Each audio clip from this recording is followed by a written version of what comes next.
একটা বাস্তব কথা কি জানেন, বৃষ্টি যখন চলে যায় ছাতার তখন আর কোনো মূল্য থাকে না, আর কলমে কালি না থাকলে সেই কলমেরও কোনো মূল্য থাকে না।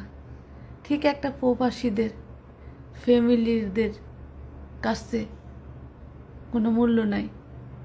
এবার ছেলে মেয়ে বাপ মা ভাই বোন পাড়াপড়শি তাদের কাছে একসময় কোনো মূল্যই থাকে না। তেমনি আমরা প্রবাসীরা দিন শেষে যতই কিছু ফ্যামিলির জন্য করি না কেন, ওই তারায় মানে মির্জাপুরের তো ভয়ঙ্করী রূপ দেখায়া দেয়, এটাই বাস্তব।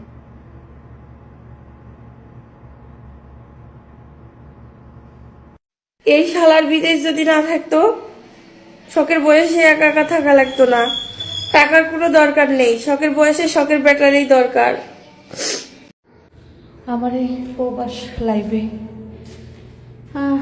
11 বছর শেষ, 11-12 বছর দইরা আমার আপন লোকের কাছে কি পাইছি আর পরের কাছে কি পাইছি, আমার ইতিহাস জানতে চাইলে কমেন্টে জানান।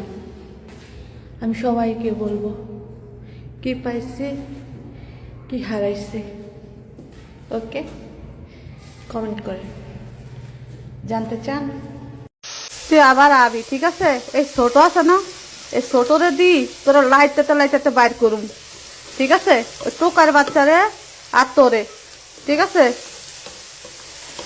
টোকায় আছে না, টোকার আর তোরে লাইতে বাইর করুম। খারাপ তুই আইস, খালি ছোট রেডি আছে।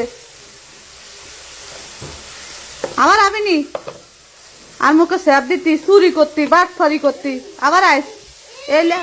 এলে তুই কতবার আনলাকে বাট ফারি করস, কতবার আনলাকে চুরি করস, কতবার তোরা আমি এই ছাদ দিচ্ছি, আর একবার 1 সেকেন্ড হলে ছাদ দিতাম না, ঠিক আছে নি? তোর বাহে তো 14 গোষ্ঠী কামাই করে দিয়ে গেছে না, তুই কার জিনিস মাই রাখাস, কার জিনিসটা ইয়ে করস, লোকসান করস। আল্লাহ তোর মতো এই পৃথিবীতে যেন ফলাফাইন কারো না দেখ, তুই যে ক্ষতি মানুষের করছস। যদি কোনোভাবে আপনার নামের পিছনে একবার লেগে যাইছে আপনি ডিভোর্সি, তাহলে বুঝতে পারবেন